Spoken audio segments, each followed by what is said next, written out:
Hey everybody, Will here, and today I am at my day job, which is at Snap Judgment, the NPR radio show, where I have been the graphics designer and video producer for over 4 years now. And after all that time, they've finally decided that I get my own intern, which means that I get to once again show you how to build a computer for video editing. In addition to being a graphics designer and video editor, I've designed and built a number of specialized computer systems, including an all-in-one portable video editing system, a 16TB small form factor home server, and most recently, the $3,000 Snap Judgment editing build.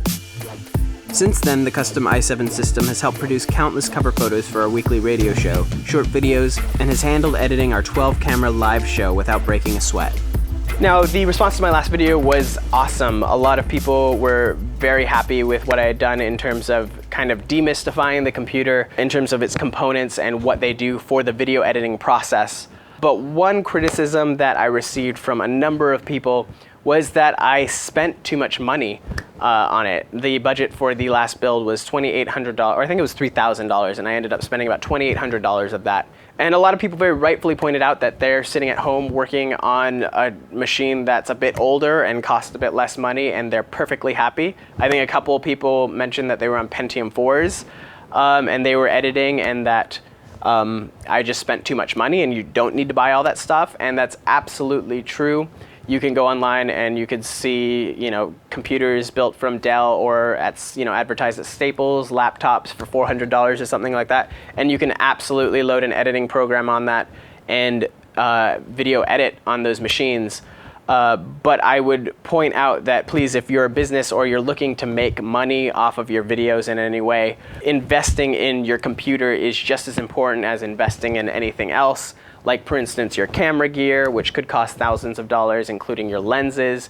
Also consider things like if you're renting space for your workstations, rent, and in Snap Judgment's case, the salary of its employees who are working on it and waiting around for it to do its work is definitely something you should factor in. And I would say $3,000 for this business, for this department, is 100% appropriate. And there are many, many other production companies that should be spending far more on their systems, and I'm sure they are happy that they do that. And in the same way, I completely understand if you're maybe doing this at home, you're maybe just doing it on YouTube, you're maybe thinking, kind of doing it for fun, but pursuing maybe doing it in the future and don't have the money to invest in really high-end equipment yet. Spending a little bit less is absolutely fine, and actually building your own system is the best way to get the best performance for your money. But yes, you can spend a lot less, and that's why I'm very happy to say for this video, my budget is going to be $1,400 as opposed to the other one, which was $3,000. And with this one being about a year old now, I think this one will still be far a better performer than the $1,400 build. But, it's for an intern, so. So I began shopping for parts. In general, I've found about $2,200 to be the sweet spot for this sort of build, meaning that's where you get the best bang for your buck. So for this build, finding deals and sales is going to be key. I won't go into quite as much detail as I did in my last video about how I go about finding the parts I'm actually going to buy in terms of stores and just how I go about it. So check out my last video, part 1 specifically, in terms of finding out that information. But one thing I did for this video, which I found very interesting, is before I actually started the build and before I was actually approved for the build, I quickly went through and I actually did a budget of $1,200. Again, I wanted to make sure we get this computer done. So I wanted to set it absolutely kind of as low as possible in my mind and still make it an appropriate build. And what I found is doing a very quick search, not buying exactly what I would buy in real life, but just adding things to cart based on what I'm seeing at the time. I found that the breakdown of the costs of all the parts was really, really close to the $3,000 I built in terms of percentage I spent on each component. For instance, one thing I found was that the processor ended up being about 21% of the budget. And that was almost right on for both builds, the $1,200 build and the $3,000 build. And so using these main kind of categories of parts, of which I'm about to show you, both what I chose for this build as well as tell you what they do for the system, that was a great starting point of figuring out how much to spend on this build and which components to choose. So whatever your budget is, and again, one thing about this guide that I want to really press is that in 2 or 3 months, this build's obsolete. Even actually looking at this week, specifically because I'm buying things that are on sale to get my budget down as much as possible. And just sometimes really great processors go on sale 1 week. So people who are looking to kind of recreate this exact build, I urge you not to do that. Instead, kind of listen to what I'm saying and just try to choose your own components. And it's not that hard. I go into more details too about compatibility in the last video, so you might want to check that one out too. But really, this guide is about teaching you what the computer components do and how to pick your own so that 3 years from now, you can hopefully still use this and build a great computer. And so this chart, again, just figure out what your budget is and then use the percentages to figure out how much you should be spending on your processor. And what that is, by the way, specifically when you're down in this lower end of the price range, isn't going to be what you should exactly be spending on the parts, but it lets you know, okay, so if I have a budget of this, I should be spending $250 on my processor. So that's where you're gonna at least start to look. So now I'm going to tell you very quickly about the major components of a computer in order of kind of how you should be looking at them, and tell you what they do, what things to look for in terms of compatibility, and then ultimately what I chose and why for this specific build. The first up is going to be the CPU, and the CPU is the central processing unit, and that is basically kind of the main brain of the computer. And in general about the processor, it's a good way to tell about how fast a computer is, but not so much the total speed, but more the snappiness of it and how quick it responds. In a way, a good way to refer to it is in a car, its engine in terms of its acceleration. And if you think about, not so much its acceleration, but its overall speed. And if you think about how you drive a car, you aren't putting your foot down all the time. You're putting it down to push the pedal down 20%, 40%, 70%. And most of the time, like when you're on the freeway, you're just cruising, it's down pretty low and you see those flickers of it going up when you need to accelerate. And for most computers, that's kind of what the processor does. And so the more powerful it is, the more quick your computer will seem. But at the same time, you aren't putting your foot down constantly for long periods of time. Now, with a video editing computer, you are. When you're rendering sequences, either the final render or previews, your computer will be going full throttle for minutes or hours. So this is somewhere specifically more than gaming computers, specifically more than anything else, your processor is where you want to concentrate a lot of your money. Now, processors are a little bit confusing. There's a lot to choose from. There's 2 companies, first of all, Intel and AMD to look at, and that decides for a lot of people what processor you're going to go with. A lot of people are, it's like Nikon and Canon, or PS3 and Xbox 360, or PS4 and Xbox One. But apart from those 2 brands, within the 2 brands, they'll have different architectures of chip, and those usually attach to different sockets of chips. Sometimes there's multiple architectures in different sockets. So that's one thing you have to look for is the socket, and that will tell you later which motherboards you can choose, because motherboards, that's where they connect into the motherboard, the socket. In addition to the socket, you're going to see things like the frequency that the processor operates, which is often referred to as the speed of it, 3.4 gigahertz, stuff like that. And the weird thing about this, as well as a lot of the other things, is within the same architecture, if you're looking at, for instance, an Intel Haswell CPU, if you see one that's 3.2 gigahertz and then one that's 3.4 gigahertz, the 3.4 gigahertz is a faster processor.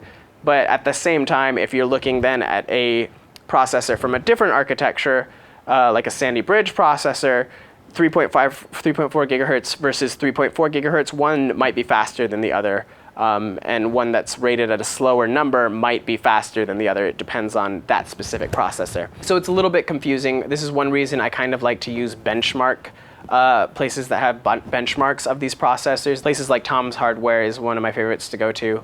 But there's various other places you can just see. You kind of have to look at each individual processor to see how fast it is compared to the other. And relating to that, in addition to the frequency of the processor, there's things like how many cores it has. One thing about the last build is I chose the 6-core Intel Core i7 processor the 3930K, I believe it was, for the $2,800 build. And one thing about that one is, again, those i7 chips were amazing. The i7 chips are kind of their flagship chips, and if you have one of those, you know you're gonna have a fast processor. And they had just bumped it up to 6 cores, which was like good, because in general, 4 cores versus 6, you're gonna have 2 more cores at the same speed as the 4, so it's like 150% of the power when we're doing those full throttle things like I told, where all the processors are going on full. But a lot of people on that note also said, wait a minute, AMD came out with an 8-core chip, you should have got that. But again, going to a car analogy, that's like saying, hey, you have a V6, I have a V8, so mine wins. And that's of course not true at all. It doesn't matter how many cores there are, you can still have 8 low quality cores versus, or lower performance cores versus 4 higher performance cores. It depends, it's a chip by chip basis. And in terms of the number of cores you need, there was a time when people were saying there's certain tasks like video editing that can take use of as many cores as you can throw at it. But honestly, nowadays, as long as you have a dual core with hyper-threading, I wouldn't be so much worried about this one has more cores, so it's better. I would look at each processor, how they perform overall, look at those benchmarks, and again, a 2-core, a really amazing 2-core can beat a really crappy 8-core. So, having said all that, I ended up going for this build with the AMD FX 9590. And this one is actually really new. It's one of AMD's new processors, the Vishura processors, I believe. And this is an 8-core processor. And again, having said all I just said about the CPUs and cores don't matter, this is kind of like, has this, 8 cores is kind of what the top cores amount are for desktop systems right now, for single processor machines. And again, there are the 6-core processor, and here is a more powerful processor. But in our budget, I found a great sale on this one. I think I found on sale for $260 at Newegg. And for $260, I just thought I'd give it a try because its benchmarks are pretty high up there. This is a rather graceful unboxing. But if I open it up here, you'll see the processor is just right in here.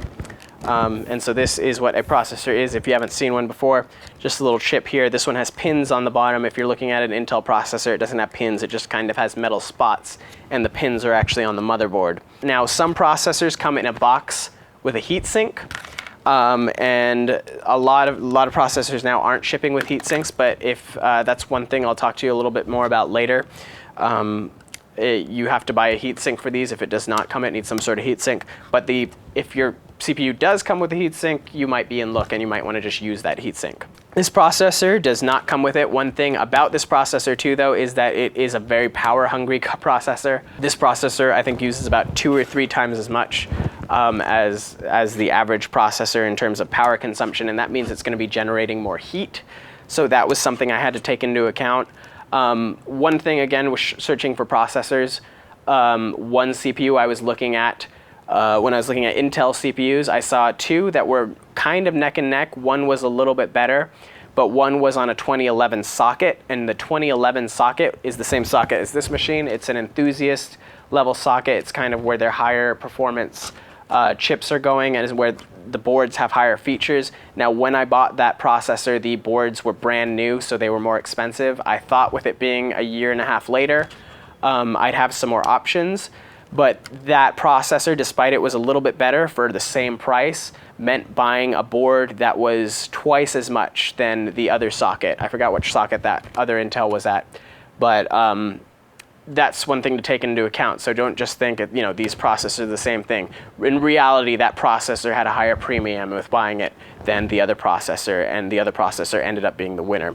Same thing in a way that for this CPU, again, it was $260, which is actually kind of a fine amount for me to be spending on the processor on this build. But the thing is, it is a very hot processor, so I'm going to have to spend a little bit more money on my CPU cooler. So I actually missed the mark on this one a little bit more in terms of aiming for that table, but again, that doesn't matter too much. Next up is going to be the motherboard, and the motherboard is the big circuit board in your computer that kind of is the body of the system in a way. It has the processor plugs into it, and the motherboard kind of distributes everything. to various ports and to various sockets for additional accessories to be plugged in the PCI Express slots that it comes in, as well as all the ports on the back of the computer, the number of USB ports, the controllers on the motherboard in terms of how many SATA ports it has, and the SATA controllers and what features they offer in terms of RAID levels, the number of sticks of RAM you can get. And also, like I said, in terms of features, just some motherboards have some features you might want, like Thunderbolt is one that's emerging now in PCs. Some motherboards have Thunderbolt on them. But otherwise with motherboards, it's really about looking at the form factors. In this case, they have some different form factors. Some are very small. They're meant for small PCs. But in this case, with a video editing computer, we're going to have a number of components, which I'm getting to right now. So we're going to want a bigger case and a full-size ATX motherboard. And then you're going to be looking at the sockets, the CPUs you chose from, which socket motherboard you need. In this case, that AMD processor had that AM3 Plus socket is, I believe, what we needed to look for. And what I ended up choosing was this motherboard, the Gigabyte 990FXA UD3 motherboard. In terms of why I chose this motherboard, again, we're not looking for anything too crazy here. It's just about making sure it has the ports we need, specifically serial ATA ports for hard drives, and I'm going to talk to you a lot about hard drives in a minute. But one thing about a video editing computer is we need a certain number of hard drives, a lot more hard drives than a normal system, so making sure those ports are there. Let me just go ahead and open up this box right now and show you the motherboard. You can see it comes with some serial ATA cables that you might need, as well as all the normal stuff. Here's the motherboard itself, and if I pull it open for you here, this is what a motherboard looks like, and again, this is the ATX form factor. That's where the processor gets plugged in here. This is our slots for RAM. So one thing you'll notice is some have 4, some have 6, some have 8. I don't know if I don't think they go really more than that, at least without going to server motherboards. But that will also determine if we had 8 sockets for RAM, that could be a good thing because we don't have to fill all the sockets of RAM, but then we could get cheaper, smaller size memory, or we can get more memory total. But in this case, 4 slots for RAM is going to be more than enough for us. Here we have our serial ATA ports, or SATA ports. All 6 in this case are the new Sata III 6 gigabit per second ports, which is a fine thing. You don't necessarily need that. I'll talk again more about hard drives in a minute, but usually you want at least 1 or 2 for like an SSD. But then we're going to be dealing with mechanical hard drives, and mechanical hard drives do not go fast enough to make use of that new technology. So a lot of motherboards still have 1 or 2 SATA 3 and then a number of older SATA 2 ports, and that's 100% fine for us. In addition, you're going to see these ports right here, various ports. If you're on an Intel motherboard, you probably won't see a port like this, which is an older PCI port, which isn't necessarily bad to have. Sometimes you have older components that you just need to put in a computer, or sometimes you just have a weird component that only comes in that flavor. But otherwise, you're going to see these full-size PCI Express X16 slots. They're great for pretty much everything. You can see a smaller port right here. It's the same thing. Anything that can fit in this can fit in these. Just these have more lanes so they can go faster. Otherwise, typical features like onboard audio. Again, that's all we need for a video editing machine. A number of USB 3.0 ports. That's one thing that was short on my last computer, is it had USB 3.0 on the back and it had one header on here, so you could plug in other USB 3.0 ports that might be on the case. I think this one has 2. I would have liked 2 on that one, but it didn't have it. So I got this one, which does have 2. And otherwise, this is our motherboard. Again, it's the Gigabyte 990FXA UD3, and this motherboard was $130 after a $10 mail-in rebate. Next up, we have the graphics card, or the GPU, and the graphics card for the longest time has not been that big of a deal for video editing computers. There's a number of very expensive graphics card, the professional graphics card from ATI and Nvidia. Those are the 2 brands. Again, it's like Intel and AMD. But there's a professional line of graphics card in ATI. It's called the FireGL cards, I think, or the Fire something cards. And then in Nvidia, it is the Quadro cards. Those are kind of what a lot of video editors use for a long time, but they're very overpriced. But recently, Nvidia has unlocked the ability for consumer graphics card, that's the graphics cards that gamers are buying, to do some work for your video editing, and that's what we're going to be using in this computer. The thing with the Nvidia cards, it's the CUDA technology, which allows this to be possible, which is Nvidia's one of their ways of processing information, CUDA. And it's kind of complicated in terms of how to tell you what graphics card would give you what performance with video editing as opposed to games. If you look online and you look how graphics cards are rated on games, it's very clear you can find out this graphics card performs better than that. That'll give you high performance. That'll let you do higher resolution at this game at X frames per second. But it's not as clear with video editing. And one of the things I did is I actually did a little bit of an experiment, not the best experiment in the world, but I had 3 graphics cards with CUDA technologies. One of them was very, very old. One of them was this one, the 670, I believe. And then one of them was a 5-something Ti, 560 Ti or something like that. 550 Ti, I believe. And so I basically went in the program and I did various things with them. I exported some stuff. I also, one more important thing with the graphics card is I just worked in Premiere and tried to notice when playback of certain quality of video was doing it at a slower than full frame rate. Sometimes like with GoPro footage at high resolution, if I'm in a multicam especially, it'll be playing back at 2 or 3 frames per second. And I just tried to compare them, and I also had a gadget on my desktop that showed me how hard the video processor was working. And the odd thing is the video processor never seemed to go over 20%. So when you think of a gaming person, or a person who's using these video cards for games, they're kind of, again, like the processor maxing out the graphics card when they're gaming. But for video editing, I wasn't really able to do that. It always kind of hovered when it was going its max at 25%, and then occasionally kicking around at 4%. And then also the difference in between the two, I had this old one and this new one. The new one did perform better, and it kind of did work in order. The one on the desk, the 560 Ti versus this, the 760, they were very close. The newer one was a little bit better, but they weren't that much different.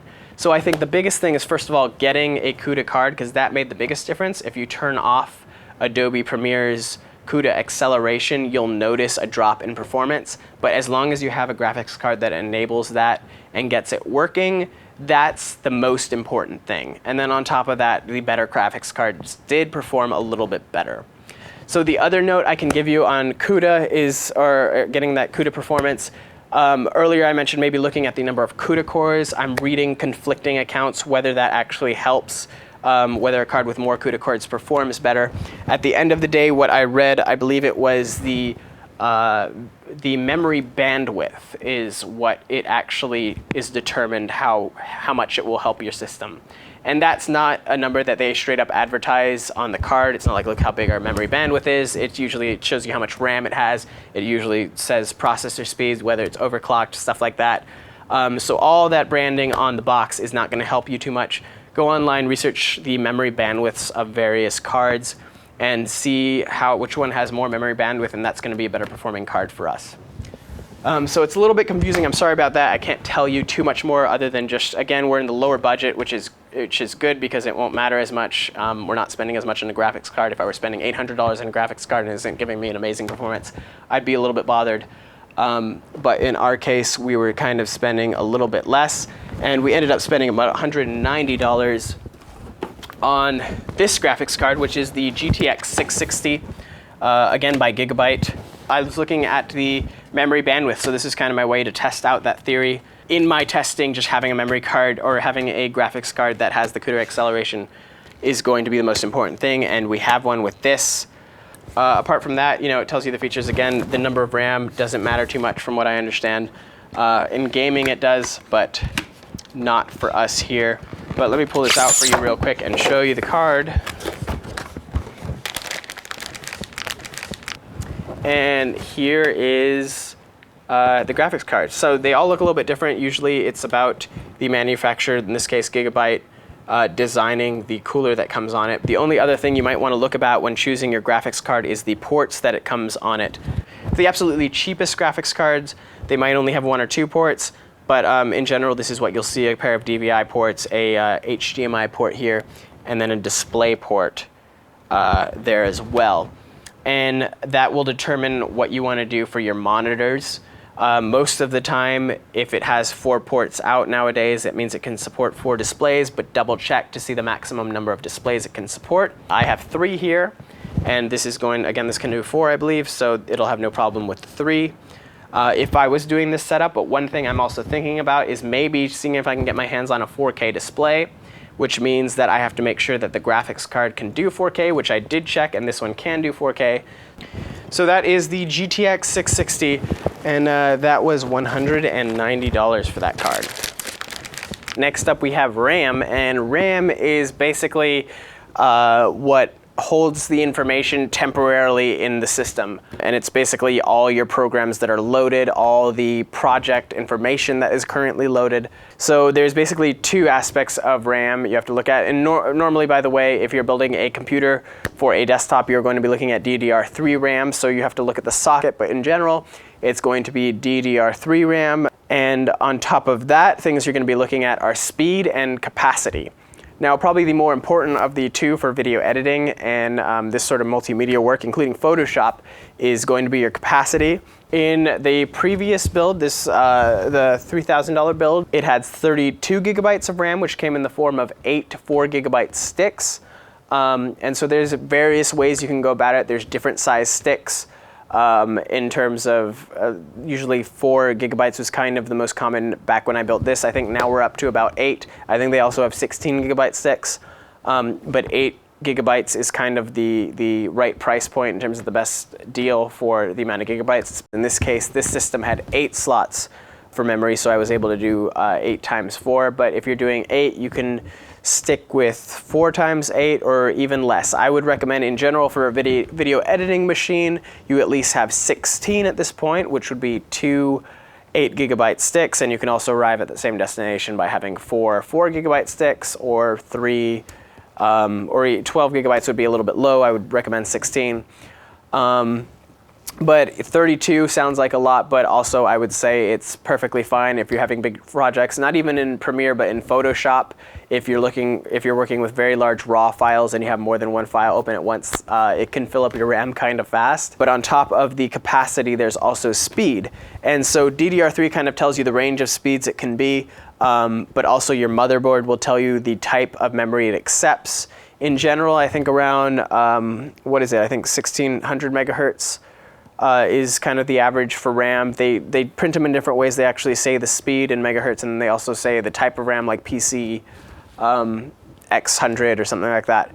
But they have different speeds. Look at what your motherboard can take, and also kind of look what's being sold and look at the top sellers. You don't have to go crazy with the speed. Again, I would say it's more important to make sure you get the capacity you need than the speed you need. In our case, I ended up getting this, which is 2 sticks of course or G.Skill Sniper series memory, which is actually a very fast memory. It's 2400 megahertz, I believe. It's also called PC31219200. Anyway, it's actually faster than the motherboard can take, which is fine because it'll just go at run at that slower speed. And the reason I did that mainly was because it has only 4 slots for memory.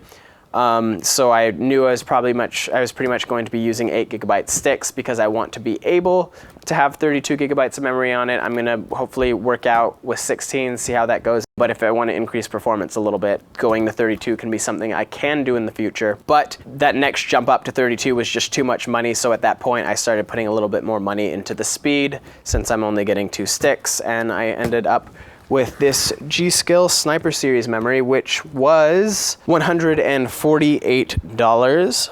Now the next component I'm going to be talking about, or components, are that of the hard drives of the computer, and that's where a video editing computer differs from a normal computer the most. Now a hard drive is basically the device that stores the information of the computer. That's your data.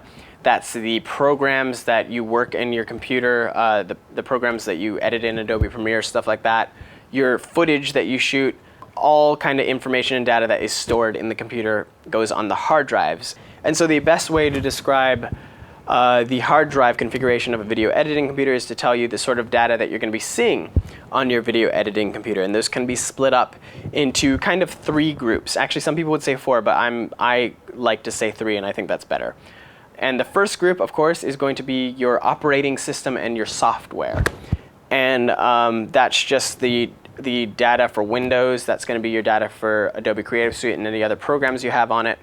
And from what I've determined, and this was actually kind of a mistake on the last build that I mentioned, or it wasn't a mistake to mention it, but the absolute kind of minimum for your programs, the crucial programs for, in my case, the Adobe Creative Suite and Windows, is going to be about a 120 gigabyte hard drive, excuse me. And that's going to give you a little bit of extra room and not completely fill it up, but that'll hold those programs and you won't have room for too much more. So if you want to install games too, which you kind of shouldn't on a video editing computer because you want everything to be working properly in the program. But if you wanted, Microsoft Office, any extra programs you might think need to be installed on the system might not fit on that. And so that's really the bare minimum, and I regret having bought it for that machine, the $2,800 build. Again, my budget was $3,000. I could have gotten a one step up, which would be a 240 gigabyte SSD. But for this build, we are going to go with 120 because our budget's going to be small. Difference between a 120 and a 240, the next step up is about $40, $50. And honestly, with that small budget, I'd rather make do with a 120 gigabyte hard drive and then put that $40, $50 to a better processor or a better anything else. So that's the first part. It's the operating system and the programs. And one thing I didn't mention again, I immediately went to SSDs. That's what you want for that set of data, is an SSD, which is just going to be really fast storage, but it's limited to those smaller sizes. So they also have 60 gigabyte sizes, which are too small for us. They also go smaller. But for a desktop, 60 gigabyte, 120 gigabyte, that's the minimum, I say. And then it goes up to 240, and then it starts going to 500 so, and that's really, really expensive. Those are hundreds of dollars.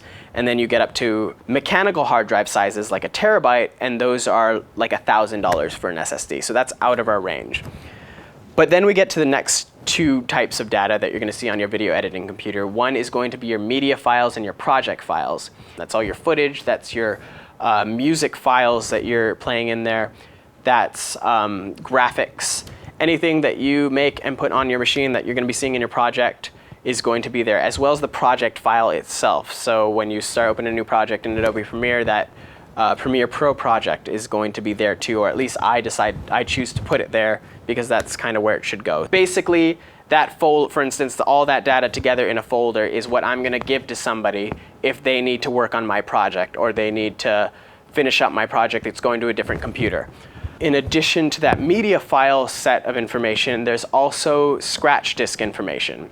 And basically that information, all that footage that we shoot, all that audio that we record, can be one of a million different formats. Well, maybe not a million different formats, but one of a number of different formats, a number of different codecs at a number of different bit rates. Basically, they're shot on the cameras however they're shot in various types. And Premiere is a really great program that does a really great job of taking all those different files and lets you use them in the timeline. But one of the ways it does that is it analyzes all those files and it makes its own little files to kind of tell it how to read it and tell it how to understand the files better so it can play it for you smoothly, so it can give you a waveform image with the audio, so it can give you thumbnails. It's just a bunch of little files, not as big as the media files, but still very sizable, that it basically creates using your files. Now, the thing about that is that your system knows to create them, so you can lose those files and your computer can rebuild them later. So in addition to those scratch disk files, there's another group of files that go along with those, which are preview files. So again, those footage, it takes it into your timeline, you're doing things to it, you're adding effects. For the most part, Adobe Premiere does a pretty good job of trying to play them as well as it can. Occasionally it's at a slightly lower frame rate, and sometimes you want to render the effects to view it how it will look in the final output. And to do that, it basically takes its time, makes the video at whatever speed it can, and then it saves that video file as a preview file that it references instead of the footage with all the effects on it. And that also, like the scratch disk files, can be lost. If you lose them, no big deal. Your computer can recreate them with a little bit of time. So those go alongside the scratch disk files on a separate drive than the media files, for the reason that this whole thing is about avoiding bottlenecks in your system, and you don't want it trying to read a number of different files on your hard disks, which can only read at a certain speed. So these are two files that it's constantly reading at the same time. So you want them on two different disks to read at different speeds. Now, the last set of files that some people like to mention are the final output files. But in my opinion, there's two different times your computer is doing things. One is when you're actually working in the project, in which case you're reading the preview, or you're reading your media files and your scratch disk files at the same time, and those could be your bottleneck. But then you're also having your render time, and during that time, your bottleneck isn't going to be one of those two disks. If you're setting those two disks up to perform well enough to be a seamless editing session, you can offload writing that rendered file onto one of those two disks instead of having a whole fourth disk for just the rendered files. Drop that render on your scratch disk and you'll be fine. That should not slow you down. For the first set, the operating system and the program files, you're going to want an SSD for the speed. And for that, I ended up going with this, which is the 128 gigabyte Sandisk solid state drive. Actually, this is like a really sad looking package, and if I open it up for you and show you the SSD, the drive itself, it just kind of really looks sad and generic. Here it is right here. See, it's Sandisk solid state drive. I have one of these actually at home and it works very well, and also Sandisk is a very reputable brand in the world of solid state storage. But they need to find a designer to design their SSDs because it looks awful. But again, we're kind of getting the bare minimum for this one. Not looking too much at the speeds. If you look at the speed of this drive, any modern SSD is going to perform well enough. If you're used to mechanical hard drives for your operating system, you're going to be impressed by an SSD. This is our SSD, and again, in this case, it was $64 on sale. Now, before we move on to the next two pieces of storage we need to get, I want to talk about one really quick thing, and that is RAID. Now, the reason, again, for getting an SSD for the operating system is because these solid state devices give you just a really fast speed in a single devices. Now, the alternative is the larger 3.5-inch hard drives, which have a spinning disk on them, but they aren't fast enough compared to SSDs. I think normally they're about 100 megabytes per second. Compared to, again, these ones are about 400 or 500 on a single one. And that's really not fast enough for our media. It's going to be very slow. It's not going to, I don't want to say it's slow. If you're doing normal video editing, it might be okay. With HD video, it might be a little bit slow. But if you're doing, for instance, we do a lot of multicam work, and a single hard drive just simply would not cut it. So one thing to get around that speed limitations of hard drives, the answer is RAID. Now, RAID, I'm going to very quickly just say the basic levels of it, because it's a huge thing, and I encourage you to watch a video just about RAID, because it's all very interesting. But there's numerous types of RAID, and what RAID basically is, it combines the power, or it combines the features, I should say, of more than one disk and just has them work together in some way. And that's sometimes to achieve more safety in terms of data security, and sometimes it's about speed and capacity. And attached to that is the point that a lot of people do not realize about hard drives, is that hard drives are one part of the computer which is going to die. Unlike SSDs die too, just like anything dies, like your camera might die or your phone might die. Mechanical hard drives have more of a lifespan to them than all the other components in your computer. So the first type of RAID I will talk about is RAID 1, and that is about redundancy. And the point of that is to keep your data secure. So in this case, this is why I told you about hard drives dying, because RAID 1, what it basically does is it takes one hard drive and mirrors the data onto a second hard drive and keeps the data on both hard drives, or more, I should say. If you have 3 hard drives, you'll have your information copied 3 times. So if one hard drive dies, it's still there on 2 hard drives. Now, a couple of notes about RAID 1 is, first of all, and this applies to basically all the levels of RAID, it takes the lowest common denominator of the drive's features for the group of drives. So say I have two 1 terabyte hard drives and then a 2 terabyte hard drive in RAID 1, that 2 terabyte hard drive is only going to really be seen as a 1 terabyte hard drive, so I'm wasting a terabyte of space on that drive in a way. In terms of speed, if I have two hard drives that are fast and one hard drive that's a little bit slower, they're all going to go a little bit slower to match that slower speed drive. And again, the other downside to RAID is you're using two drives, two 1 terabyte drives, that at the end of the day, you're only getting a 1 terabyte of space. So that issue of RAID tackles the security part of the data on your hard drives. But the part we're having problems with an editing computer is the speed of the RAID. And so one of the simplest solution to speed with hard drives is a RAID 0. And a RAID 0, basically what that does is it takes the features of your hard drive and adds them together in their entirety in a way. So if we have two 1 terabyte hard drives, let's say they both read and write at 100 megabytes per second, those two 1 terabyte hard drives would be combined into a single 2 terabyte hard drive that can then read at 200 megabytes per second, or very close to that, not exactly double, but because there's a little bit of a resources lost in just making it work, but pretty close to double the speed. Same way, if you have three drives, three 1 terabyte drives, you now have a one big 300 megabit per second, 3 terabyte drive. And the downside to that should be obvious. If a single one of those drives dies, you lose everything on the 3 drives. But at the same time, in this case, with this machine, we need the speed, so it might be something worth considering. And I could maybe make up for it by regularly every single night backing up to a server or backing up to another hard drive in some way. Now, another level of RAID is RAID 10. And RAID 10 is basically a combination of, or I should actually say RAID 1 plus 0, as people like to correct me on the last one. People call it RAID 10, but that is basically RAID 1 plus RAID 0. Now, what that does is it kind of takes the best of both worlds. And I should mention RAID 1 and 10, again, needed 2 or more drives to work. RAID 10 requires 4 or more drives to work. And what that does is it basically creates at least a RAID 0 with 2 drives, and then it copies it to a second 2 drives. So if you lose one of those drives, you still have your whole RAID array intact in the other set of drives. And in a way, actually, you could lose 2 drives if it's the same drive, or if it's a different drive on each array, if that makes any sense to you. But you can technically lose 2, but basically, you don't lose usually 2 on the same day. So you lose one drive, you shut down your computer, you get a replacement drive rebuild, and you're back in business. And so that is RAID 10.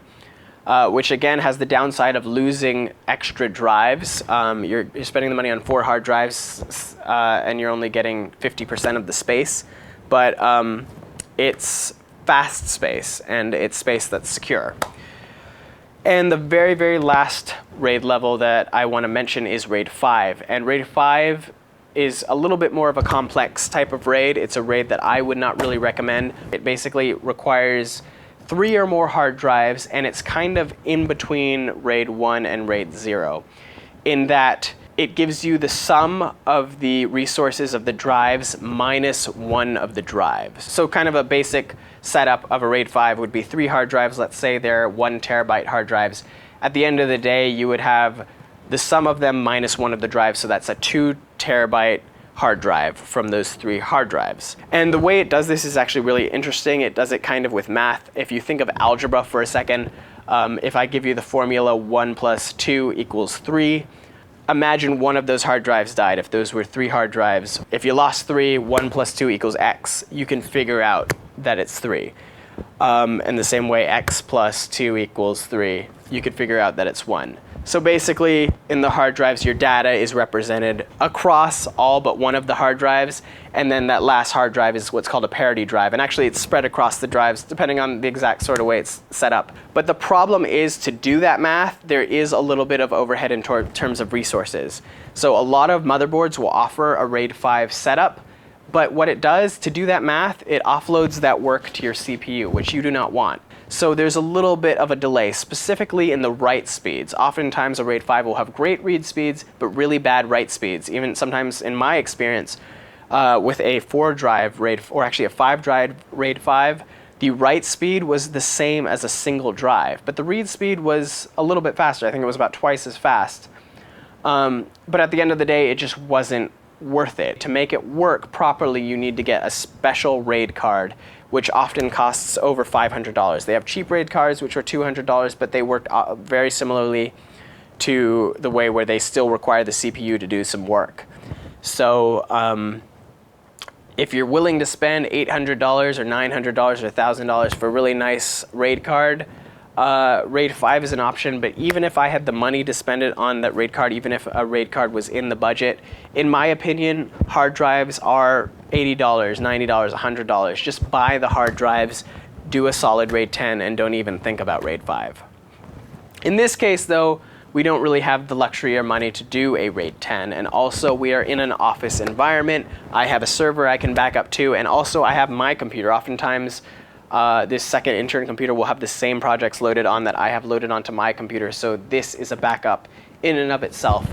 So in that case, for both the media and the scratch disks, I'm going to go with a RAID 0, and we're just going to make sure there's a good backup policy going on with the footage. First, the media RAID 1. We have gotten 2 of these Toshiba hard drives. These are Toshiba 2 terabyte hard drives, and these were each $85 for these. And in case I did not mention, this is a 3.5-inch hard drive. This is a 2.5-inch form factor hard drive. This is a 3.5-inch mechanical hard drive. They also have 2.5-inch mechanical hard drives. Don't waste your time with that. If you're building a desktop system, you can get a more bang for your buck with these 3.5-inch hard drives, as well as them being a little bit faster than the 2.5 hard drives. The only other note I can give you about hard drives in terms of why I chose this Toshiba, again, kind of the price range, and it's a 3.5-inch hard drive, and it's a 7200 RPM hard drives. There's a number of hard drives that are called either green hard drives or 5400 RPM hard drives, and that's because they rotate at that lower speed, which is energy efficient. It's great, but it also hurts your speeds a little bit. And we need a high performance drive, and we don't care about energy saving or the planet or anything like that. So there's also the 5400 RPM drives. It's not just about saving power in terms of how fast they spin. It's also they have a number of features which do not work well in RAID. So you're going to want to really, really avoid those 5400 RPM hard drives. Some of these hard drives are Sata 3, some of them are still Sata 2. Don't worry about that, Sata 2 is fast enough. In terms of the size, 2 gigabytes, that is going to be total, giving us a 4 terabyte array, which is really perfect. So that is our media drive, which is going to be a 4 terabyte array. And then for the scratch disk, we also went with a RAID 0 here, but this one with a much smaller RAID 0. These are 1 terabyte Seagate hard drives. And here we go. They're a little bit smaller again because they don't have as many platters as this one. You can see right there, it doesn't matter, it'll mount in the same place. They were a little bit cheaper. Those again were $85 times 2. And this one's going to be $60 times 2, which is a great price for a 1 terabyte hard drive. The video footage size, 4 terabytes, seems like a lot, but really it's going to kind of fill up, and you don't want to fill it up completely. The scratch disks aren't nearly as big. I would actually be able to work with a 1 terabyte scratch disks, but you're not going to find a new 7200 RPM 3.5-inch hard drive for cheaper than $60, not by much. So that's going to be 2 terabytes total, which is definitely more than we need. I also like to put things like my desktop. You can move your desktop in Windows onto the scratch disks to keep it off the SSD so it doesn't fill up, which you don't want to do it. My documents, things like that, are also going to go on here. And it's just going to be another extra, not so much about the space, but another extra fast drive, which is going to hold all our scratch disk files. And those are our hard drive setup right here. That is actually a total of $354 for all of this hard drive setup. Next, we move on to the PSU, and the PSU is the power supply unit. The power supply unit is basically the component that takes the electricity from your wall, which is in an alternating current, by the way, 120 volts alternating current, and transfers it into all the different voltages that the computer needs in direct current. Now, a lot of people really like to talk about PSUs and talk about how important they are, which they are, and the things you should look for, but honestly, in my experience, a power supply is kind of a power supply. People like to tell horror stories how if you get a bad or cheap power supply and it goes bad, it'll destroy your entire system. After dozens of computer builds and dozens of power supplies, in my experience, I've had cheap power supplies work great. They do the job and you don't notice the difference. And when a power supply dies, which the cheap power supplies don't necessarily die more in my experience, but when a power supply dies, it dies and your computer doesn't turn on and you have to get a new power supply and everything's back up and running. And again, I've been told horror stories by people that, not really horror stories in that this is what happened to me, but this is what happens. And so without really evidence, I'm not going to really push that too hard. Again, it's up to you how much of a risk you want to take. Mostly what we're talking about in terms of power supply is, first of all, the brand. A lot of people have loyalties in terms of brand. Again, which companies make good power supplies that you can trust. And again, my opinion is the cheaper power supplies work just fine. Now, other things you might want to look at are going to be features. Modular power supplies are one thing, which basically has, instead of a box with 100 wires coming out, it's got a box with maybe 1 or 2 wires coming out, and then it has plugs, so each wire that you need you can plug in, which is great because it keeps your PC nice and clean and tidy. Other power supplies are made to look really nice, and the other thing about the cost of power supplies is going to be about their efficiency. So a more expensive power supply will probably be more efficient. When you're doing that transition from alternating current to direct current, you lose a little bit of energy in the transition, and so the better power supplies get that percentage up of their efficiency higher and higher, whereas the older power supplies or the cheaper power supplies might not do as good of a job, which won't really hurt your system. Again, a 500 watt power supply will be able to output 500 watts of direct current, so it might draw more from the wall than 500 watts. Well, it will draw more from the wall than 500 watts, but a poor efficiency power supply will draw much more wattage from the wall. Not a crazy amount, not like double or anything, but we're talking like 70% versus 90%, something like that. In this case, I hate to say it again, but we're in an office. We don't even pay for electricity. It's built into our rent. So I can't sit here and say I'm worried about the cost of power. I just need to get a power supply at a great price.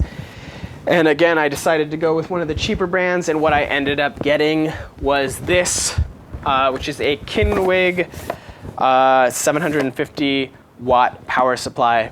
KingWin, I should say. I've never actually heard of this. I think I've heard of the name, but I've never bought power supply from them. The reviews seem fine. They work great, they say. And it's 750 watt. That's one thing you are going to have to choose, is how much power you need. What I see people do is them overdoing it more often than not. One thing too is about gaming. A lot of people who buy computers and build computers themselves are going to be into gaming, and one thing about gaming computers is they have more than one graphics card oftentimes, and the graphics card is one of the biggest power consumers when it's running in the machine. And again, we're going to only have one single graphics card, and it's not even going to be running full throttle, but we don't need, that's when you're looking at 1,000 watt power supplies and 1,200 watt power supplies, those are pretty much for gamers. 750 should be good. That's what I got for this system, which has a few more hard drives. So I think even though we have that new Athlon, which is a very power hungry chip, I think we should be good on 750 watts with this build. And again, I went with this cheaper brand that I have never really heard of before. The total cost of the PSU was $40. And if you're in this budget and you don't have that Athlon chip that I have, you have an i5 or an i7, you're probably going to be good on a 650 watt too. And if you look at the power supply, it's not a super attractive power supply. It's got that old kind of beige metal stuff going on, a gold grill for whatever reason. And then here are all the cables. They're pretty much ready to go in terms of what ports they can support, like having enough SATA ports and having the type of power that it needs. Like this one could be, some motherboards have 20 pins for their motherboard power, some have 24, and this does both. Here's a number of Molex connectors, which are going to be for like older components and some hard drives. Here's the SATA hard drive power connectors. And the thing is, here's the PCI Express for video. There's a 4-pin and a 6-pin. They're all pretty good in terms of having all the cords. The bad thing, again, not having a modular, they're all there even if I don't need them. But I don't care about that in this case. We needed to get a cheap PSU. 750 watt KingWin Maximum Power PSU. Next thing I'm going to talk about is going to be the CPU cooler. Again, with CPU coolers, if you got a CPU with a cooler in it, you're probably going to be good to go. One thing I want to bring up now though is overclocking, and that's one thing I did not talk too much about in my last video. Overclocking is basically telling your chip with the motherboard and the BIOS to run faster than it knows it can. Basically what happens is the processors need to be completely stable when they ship out so people don't have any problems with them.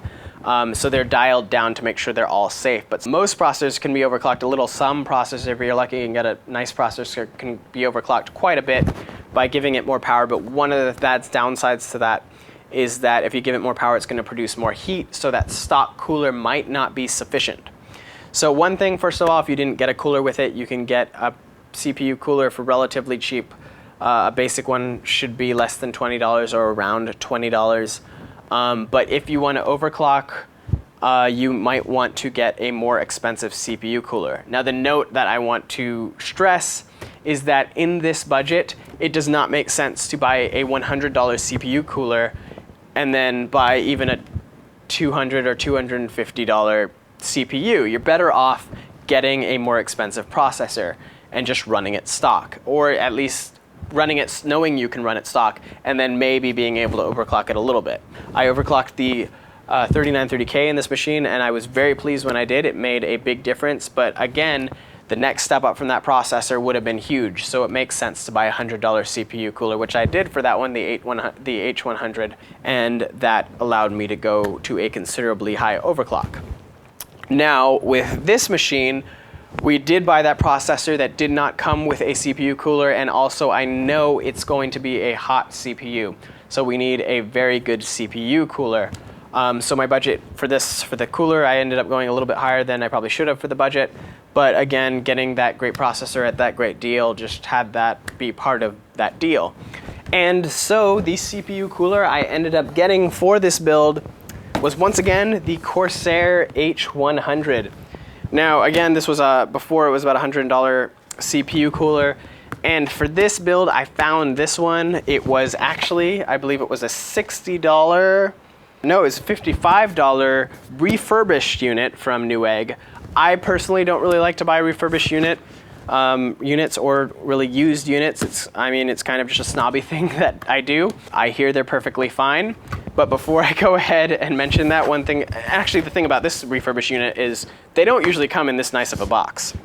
But the thing about water cooling, by the way, that I should mention is water cooling is just a new technology. That's not a new technology, but it cools a lot better than air cooling, but it's a little bit more complicated. Now, in the last couple of years, it's been kind of made very, very easy for consumers. They have closed loop systems. Before, what you'd have to do is you'd have to buy a water pump, you'd have to buy tubing, you'd have to buy a radiator and fans and run everything, and then make sure it's sealed, and then put liquid in it that water cools it. But that's one of these things, they're self-contained, you don't have to deal with them. Hopefully they're as little maintenance as air cooling, which is the great thing about air cooling. Again, with air cooling, they have some really amazing air coolers, but these are definitely now becoming reasonable in price to make them self-contained and make them easy. So I ended up finding this refurbished unit for $55 at Corsair. I immediately, though, noticed this in the back. I don't know if you can see this here, but it looks like something is wet inside the box. And again, talking about the closed unit, that shouldn't be true. And sure enough, I opened it up, and look at this. I don't know if you saw the drips on the table, but the bag's wet. This closed system is not closed. I actually got it from Newegg, and I was very pleased. I called Newegg and told them what the problem was. I couldn't do an automatic RMA on this, probably because it was a refurbished unit, but I gave Newegg a call, explained what happened. They pre-sent me a new one of these right away at no charge, and then I'm going to return this one back. And I'm not paying extra for shipping either way. So I'm not too worried, it's dead, but I think if it comes sealed and it's working out of the box, it's got as big of a chance of running and having a long life as a non-refurbished unit. For that deal, this is normally a $100 cooler, and there was a water cooler I was looking at too, which is around this one, but it was a single radiator. Again, this radiator is a big radiator. It holds 2 of these 120 millimeter fans, which attach onto it, versus a lot of water coolers too are just 1. But again, with this processor, I wanted to make sure A, it was 100% taken care of in terms of getting rid of its heat, and B, it'd be nice if I could overclock it a little bit. But again, that's not important. I just want to make sure it's running properly. So this is the Corsair H100, which is going to be shipped back, and I'm hopefully going to get a new one soon. And my table's wet now with something.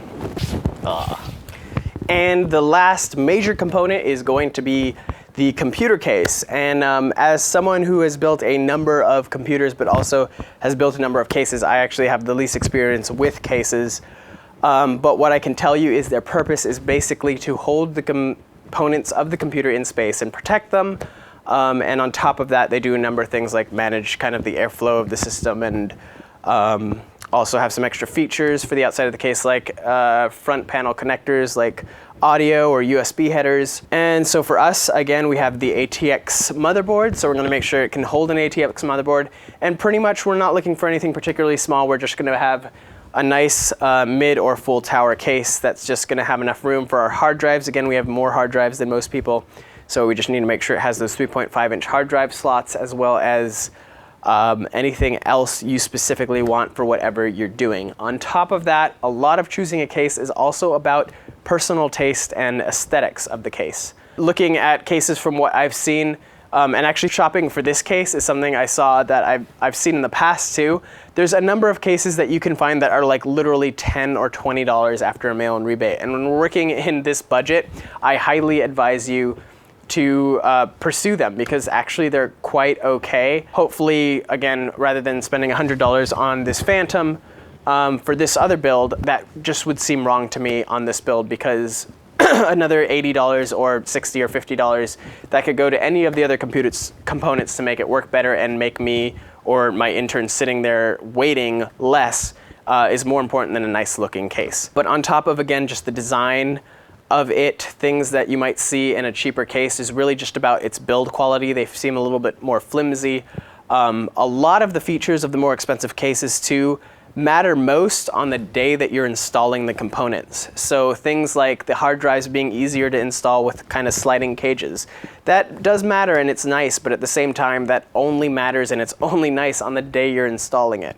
Hopefully, if you're using your computer for work, you're not opening it up every day and tinkering around with it. You're closing it and only opening it when there's a problem, or maybe a year and a half or 2 years later when you want to upgrade something. So the case I ended up going with was actually this case right here, which is, I think it's called the Xion XON-985. And this case was a little bit pricier. It was actually $40 after a $30 mail-in rebate. And so this was more of just like a really great deal. It does have a lot of cool features and it does look pretty nice. Let me show it to you right now. There it is. So it's kind of a little bit more of a gaming case. The obviously catch for me is I'm making a video of the computer, and so I want it to look a little bit nice. Also, I happen to work in an office full of Mac enthusiasts, and I don't want an embarrassing looking PC, because Macs kind of do look okay, but honestly I think PCs can look much better. So I wanted to not get a dirt cheap $20 or $10 case like I'm recommending you do, but that's I think that's a fair reason. Just to point out some stuff to you, again, it's got a nice finish. If I pop it open here, it's got a window you can see, which I don't really care about too much, but what the heck.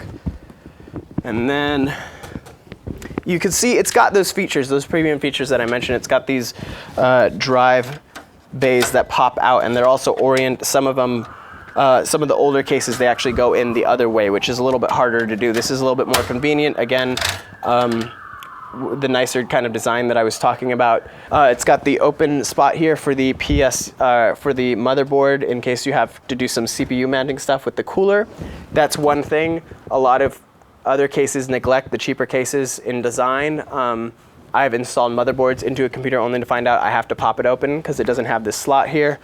And this is just, they cover you in terms of cable management to these holes here. They just have these extra features which are a little bit nicer, mostly for the day of the install. On top of that, it's got I think it has 2 or 3 fans built in, but a number of other extra spaces for fans, including here at the bottom with these removable fan filters, which is another premium feature. You don't really need fan filters, but it's kind of a nice thing. Even little things like here, they have thumb screws instead of screws that you need a screwdriver for the back panel, which is kind of nice. Little extra touches that, you know, I'm not going to sit here and say you should spend $20 or $30 more so you don't have to pull out a screwdriver, but at the same time, the more expensive cases do put the money sort of to use. Lastly, you'll see after the front here, you'll see the top. It's got these nice little, all these dials. These are probably going to be for fans and ports for various things, the audio, as well as USB 3.0. And then on top of that, here's a 3.5-inch drive dock, which is really nice. One accessory I like to get for my computers is hard drive docks. This one has it built into the case, which is really nice.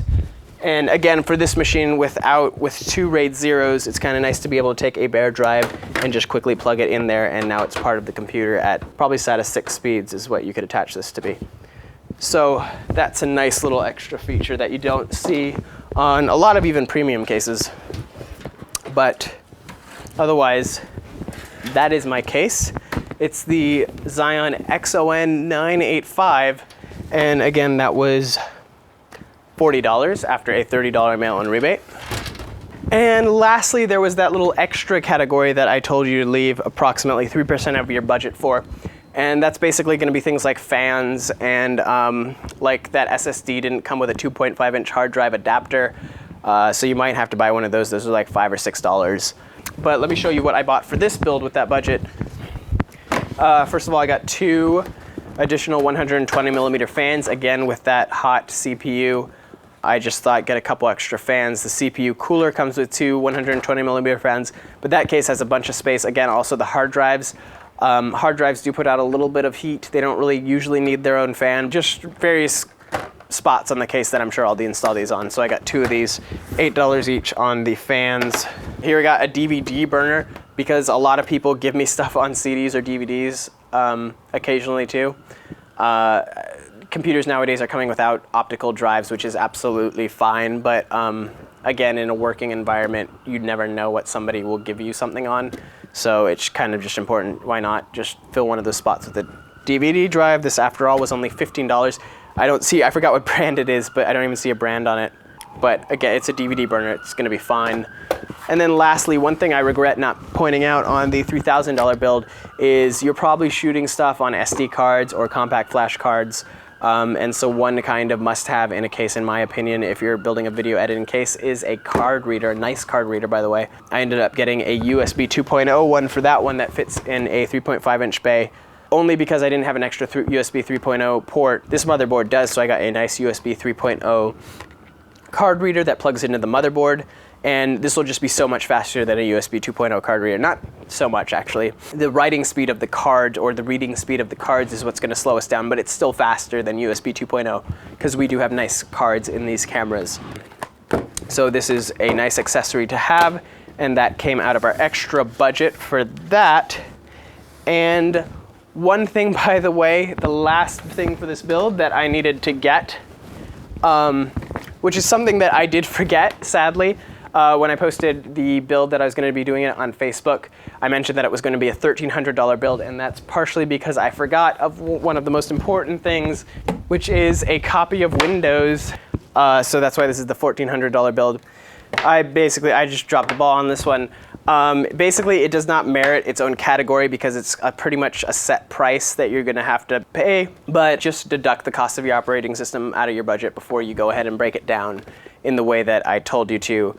So there we have it, all the components we are going to need for this build, minus of course the H100 because that came to us broken, but we're going to get that in a day or two, and then we're going to start the build. Grand total for all of this stuff was $1,369, and that is without shipping and without taxes, so you might want to keep that in mind. It's very hard to do kind of the guide, in my opinion, with shipping and taxes because it depends on where you live for taxes and shipping too, and also a lot of places just do free shipping if you're willing to wait a week or two. As well as, of course, if you didn't notice, again, the monitor and keyboards and mouse, because I often carried my keyboard and mouse from previous builds when I was trying to save some money before, and then The monitor, that's a whole nother thing.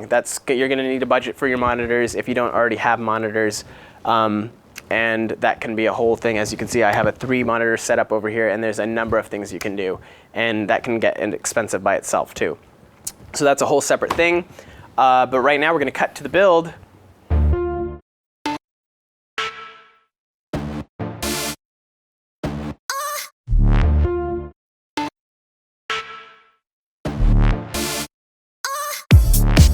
The first step is to prepare the case. Installation may vary, so be sure to check your user manuals for detailed instructions and safety precautions. And for a more detailed PC assembly guide, check out part 2 of my previous $3,000 build.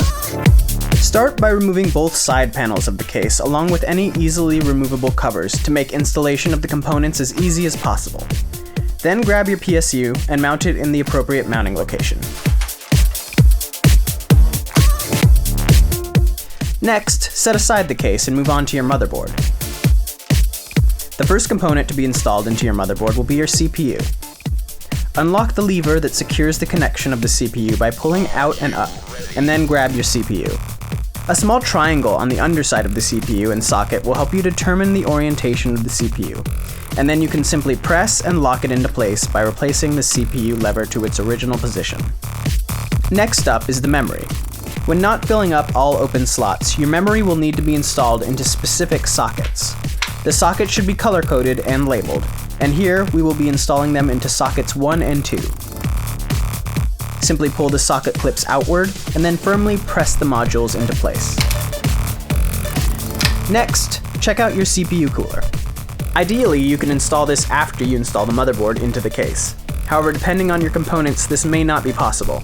In my case, I also had to interchange the Intel mounting brackets that came installed on the CPU cooler with the included AMD mounting brackets.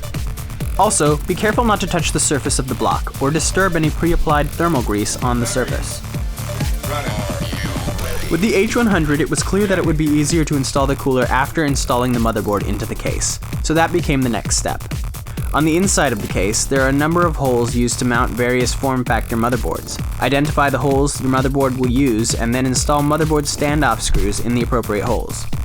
Next, pop in your I/O shield that came with your motherboard into the back of the case, and then carefully lower the motherboard into the case, guiding the rear ports through the shield and then screwing it into place. Before mounting the CPU water block to the CPU, I had to mount the 240mm radiator. This case came with a double 120mm fan slot above the CPU, but it turns out that it wasn't designed with radiators in mind. The fan screws mounting tabs were too thick, and the included mounting screws were either too long or too short to make this location work. I decided to drill out the tabs, and that ended up buying me enough room to fasten everything together.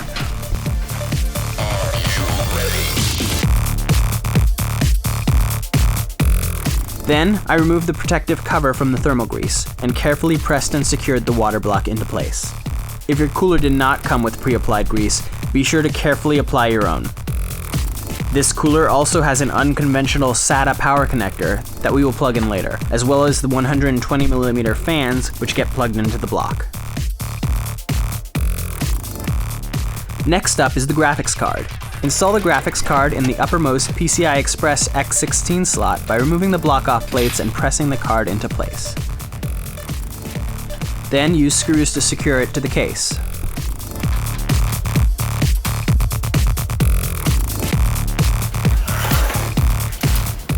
Now's a good time to plug power into your GPU and motherboard.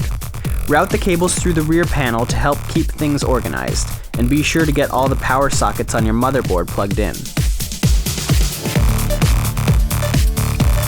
Next, mount your hard drives.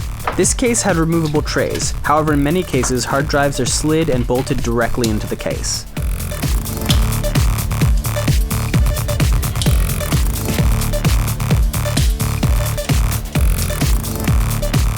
The trays also adapt to fit 2.5-inch hard drives, making an adapter for the SSD unnecessary.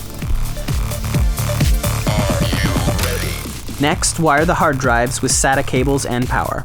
Double check the features of your motherboard when using RAID or SSDs, as sometimes not all SATA ports are equipped with certain features.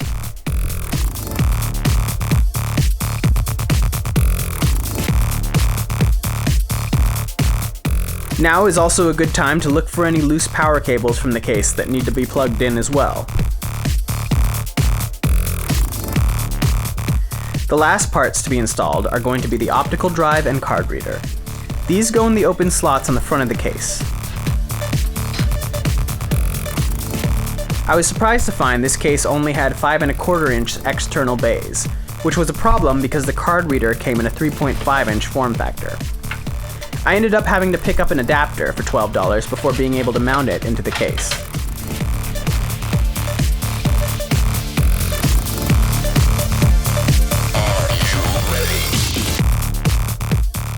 While wiring the devices up, I ran into another problem.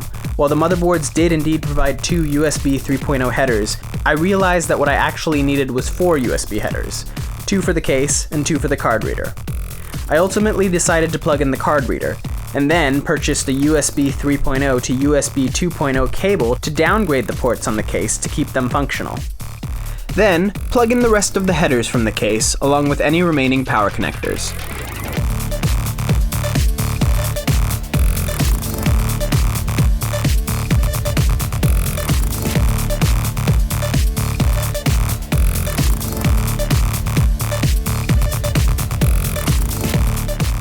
And finally, I mount one of the spare 120mm fans in an open position on the bottom of the case.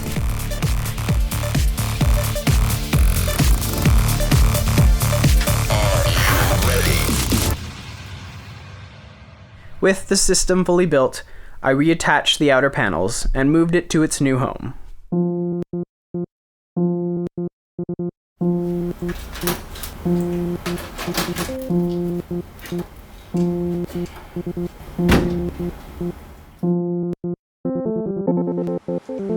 I very generously decided to allow the intern to choose his own mouse, and he curiously chose the rather unspectacular Microsoft Wireless Mouse 5000.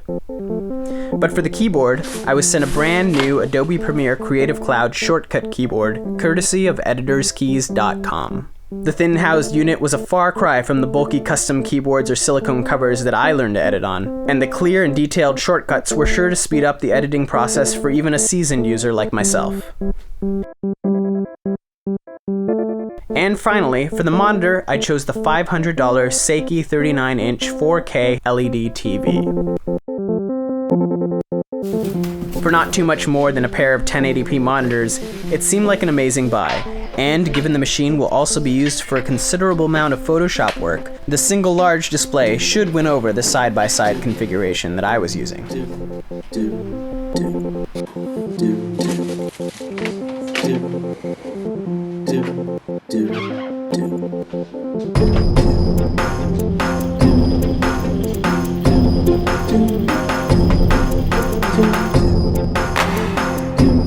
After plugging everything in, I powered up the machine and entered the BIOS.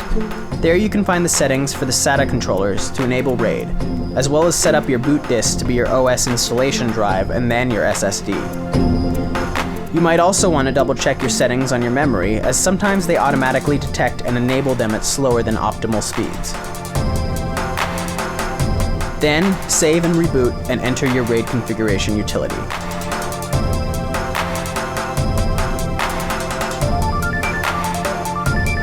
This motherboard was a bit odd, and I had to go through a boot menu to configure it, but once there, you can set up your RAID arrays. Select the drives to be included in each RAID, set the RAID level to the type you want, and otherwise leave the settings at their defaults.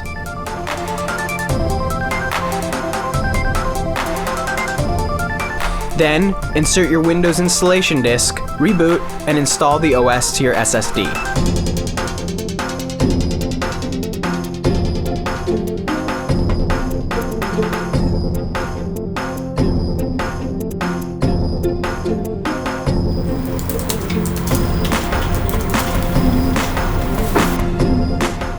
Once Windows is set up, the first thing you should do are install system updates, as well as download the newest drivers and software for your motherboard, graphics card, and any other pieces of hardware you use, along with any other essential software and utilities such as Chrome, VLC Player, and antivirus software.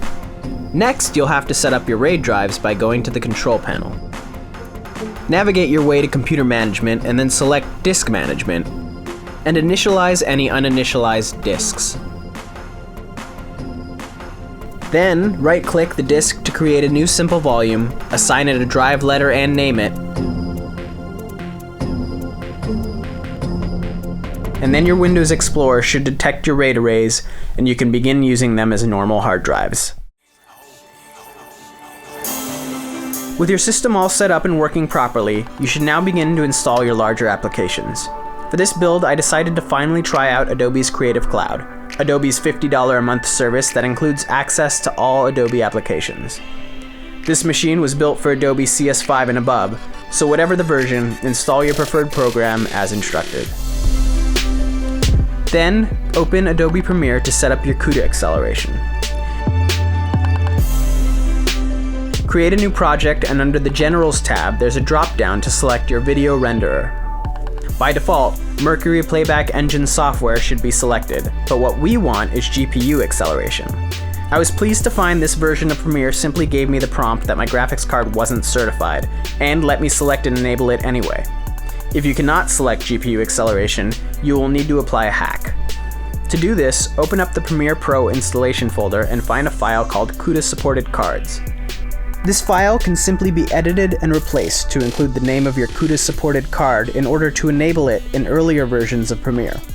Unfortunately, Windows doesn't allow you to simply save files to the Program Files folder anymore, so you'll need to save it somewhere like the desktop and then copy it over to replace it. And lastly, you need to set up Premiere to take advantage of your Scratch disk. First, click on Project Settings, Scratch Disks, and set the video and audio previews to save in a folder you create on your Scratch disk. Then, go to the Preferences menu and select Media, and then do the same thing for your media cache files and your media cache database. And with that, your CUDA accelerated multi-disc editing system should be set up and ready to cut.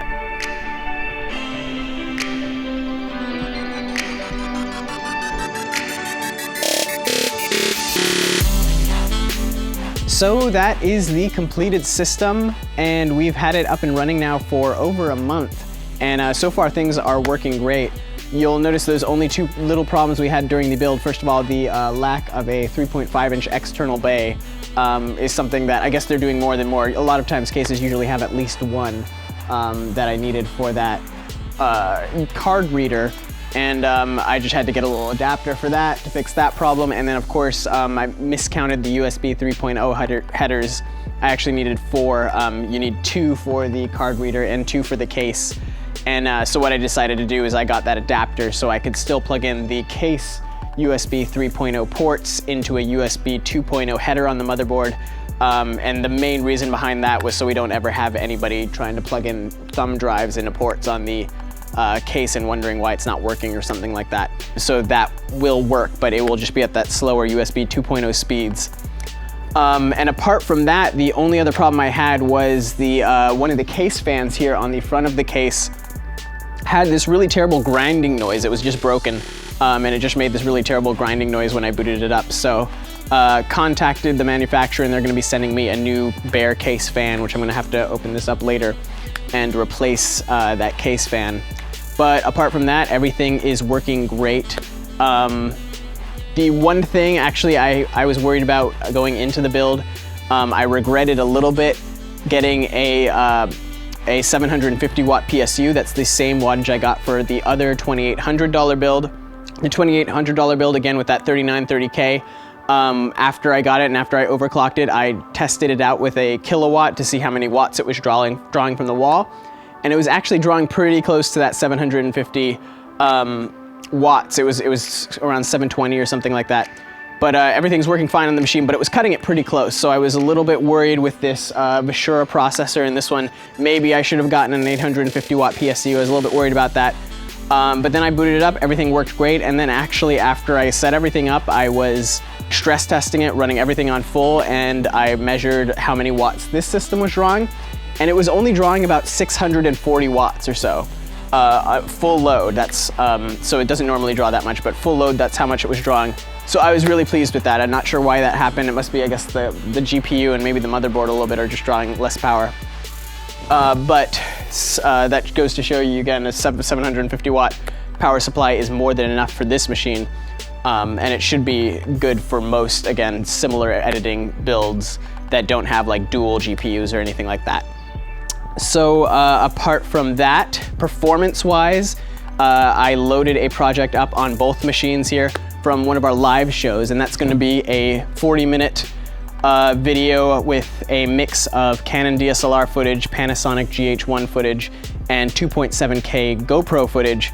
And I rendered those out, again, 40 minutes worth on both machines. A lot of effects on basically every clip too, color correction, some magic bullet effects, a little bit of stabilization. And this machine, the $2,800 build, had 2 hours and 37 minutes. And this machine had 4 hours and 37 minutes. So I'd say that's pretty reasonable, again, for the amount we're spending for each. This machine is about a year old, but that 3930K processor that we got for that one, which was relatively new then, is still about the same price. So I'm not sure how much this would cost brand new, but I would say that's pretty reasonable in terms of performance between the two of them. Also, that machine, the $2,800 build, is overclocked, and this one has yet to be overclocked. Also, temperatures on this machine are great, so we're definitely going to be overclocking it. Not sure what sort of difference that's gonna make. It's certainly not gonna close the gap between 2 hours and 37 minutes and 4 hours and 37 minutes, but it should get us a little bit more performance. So overall, I'd say a very good machine. Again, it edits great. Not quite as good as that other $2,800 build, but still that goes to show you if you have more money, spending more money on your system will give you a better machine. But this is still an amazing deal, again, for $1,300. My computer at home, I think, would probably render that video that I did on both of these in something like 6 or 7 hours. So I'm considering doing a quick upgrade soon at home myself with something like this too. But apart from that, I must say I'm actually really impressed with this monitor. This is my first 4K monitor. Again, for $500. The main reason that monitor is so cheap, I think it has only a 60 Hertz refresh rate at that 4K resolution, which turns a lot of people off. But for us, for the work we're gonna be doing on it, that's not a problem. I personally find it very difficult to work on a single 1080p screen when doing video editing, particularly because you're trying to fit you know, a window with 1080p video in it, actually 2, plus your timeline, plus all your stuff.